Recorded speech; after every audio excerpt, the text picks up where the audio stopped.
Hello दोस्तों, स्वागत है हमारे चैनल सरकारी एग्ज़ाम्स पे। और आज मैं आपको बताने जा रहा हूँ कि जो एसएससी के एग्ज़ाम्स होते हैं वो हम फर्स्ट अटेम्प्ट में कैसे क्लियर करें। एग्ज़ाम ज़्यादा टफ नहीं होता है, सब कुछ जो खेल होता है वो टाइमिंग का होता है। तो टाइमिंग कैसे इम्प्रूव करें वो मैं आज इस वीडियो में पूरे बताऊँगा। और अगर आप हमारे चैनल पे पहली बार हैं तो प्लीज़ इसको सब्सक्राइब कर दीजिए, क्योंकि हम सरकारी एग्ज़ाम्स पे सारे सरकारी रिजल्ट्स देते हैं और जो भी नोटिफिकेशन आते हैं जॉब से रिलेटेड सारे हम सबसे पहले देते हैं। और हम मैथ्स की जो ट्रिक्स हैं और मैथ की क्लासेस भी हम अपने यूट्यूब चैनल पे डालते रहते हैं। सबसे पहले हम बात कर लेते हैं जो एसएससी का एक एग्ज़ाम है, CHSL combined higher secondary level examination. तो ये क्या है कि 12वीं लेवल पे हम इसकी पहले बात कर लेंगे, उसके बाद नेक्स्ट वीडियो में दूसरे एग्ज़ाम की बात कर लेंगे, उसके बाद ऐसे ऐसे करते जाएंगे, सीरीज़ बना देंगे एक। तो इसमें क्या होता है, सबसे पहले तो हम ये जान लेते हैं कि इसमें आता कितना पेपर है। तो इसमें क्या होता है, 100 नंबर का पेपर होता है। 100 में से 25 मैथ्स के आते हैं और 25 रीजनिंग के आते हैं और 25 ऐसे उसके जीके जीएस के आते हैं और 25 इंग्लिश के आते हैं। तो इसमें क्या होता है कि लेवल तो ज़्यादा हार्ड नहीं होता है और कट ऑफ ऐसे 70 के अक्रॉस जाती है जर्नल की कट ऑफ। तो इसमें क्या है कि मैथ्स में जो टाइमिंग बनानी होती है, मैथ्स के सिंपल बहुत सिंपल जो पेपर होते हैं बिल्कुल सिंपल सा ही होता है, लेकिन हमें क्या है कि टाइमिंग बनानी पड़ेगी।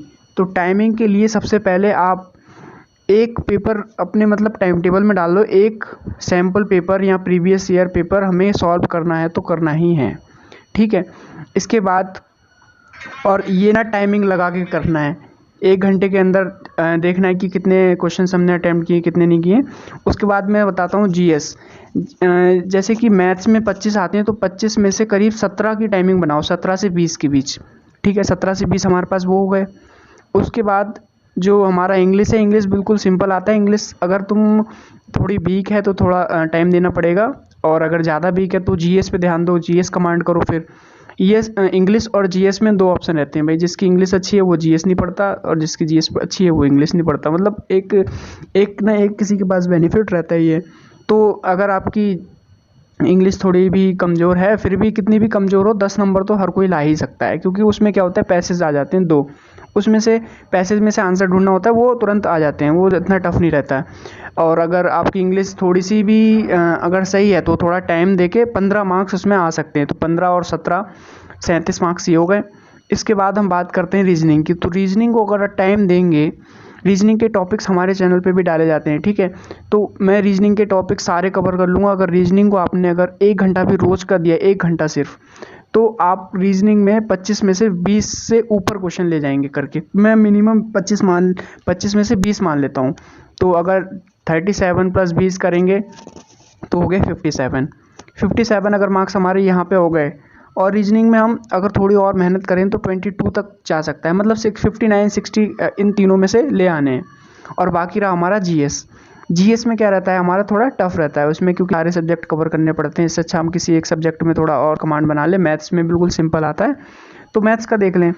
तो जीएस में क्या है कि एक एक टॉपिक पढ़ना पड़ेगा, कि मतलब जहाँ से क्वेश्चन फिक्स हैं, जैसे कॉन्स्टिट्यूशन से आर्टिकल से क्वेश्चन फिक्स है, 2 क्वेश्चन, 1 से 2 क्वेश्चन, तो वो आर्टिकल सारे पढ़ लेने हैं। ऐसे ही topic wise current affair 10 marks का आता ही आता है। तो 10 मार्क्स तो अपने हाथ में, तो 10 वहाँ से आ जाएंगे, हो गए 69। 10 तो ऐसे हैं कि मतलब थोड़ा पढ़ोगे, और थोड़ी बहुत जीके तो सभी को आती है। मतलब जैसे सीएम और चेयर में ये राज्यपाल वगैरह याद कर लो, और जितने भी कैबिनेट मिनिस्टर हैं इतना भी याद कर लोगे तो भी 5 मार्क्स फिक्स हैं। तो बाकी 12-13 मार्क्स, मतलब 70 से क्रॉस जैसी हो गए तो जनरल कट ऑफ इतने पे ही जाती है हाईएस्ट। तो CHSL तो आपका पार हो जाएगा। और मैं बात कर लूँ मतलब CHSL भी हो जाएगा, लेकिन आपको क्या है टाइमिंग बनानी है। पेपर इतना हार्ड नहीं आता, टाइमिंग की बात है। तो टाइमिंग में क्या बनाने के लिए रोज़ एक घंटा घड़ी लगा के पेपर सॉल्व करना। और सैम्पल पेपर एक वो साइट में लिंक दे दूंगा डिस्क्रिप्शन में, वहाँ से ले लेना। और वो फ्री में ग्रेडअप नाम की जो ऐप आती है ना, ग्रेडअप, उसमें फ्री में मिल जाते हैं। बहुत सारी साइट है, अगर पे करने को बोलती हैं तो हज़ारों साइट है, तो हज़ारों एक साइट एक पेपर तो फ्री देती ही है। और हम बात कर लें CHSL में पेमेंट कैसी होती है, तो इसमें पेमेंट करीब 19,900 से 63,200 तक होती है लोअर डिवीज़न क्लर्क की। और अगर पोस्टल असिस्टेंट और शॉर्ट असिस्टेंट लग जाते हैं तो उसकी 25,500 से 81,000 तक होती है। और डाटा एंट्री ऑपरेटर अगर लगते हैं तो 4th लेवल का इसमें पेमेंट होती है 25,500 से 81,000 तक।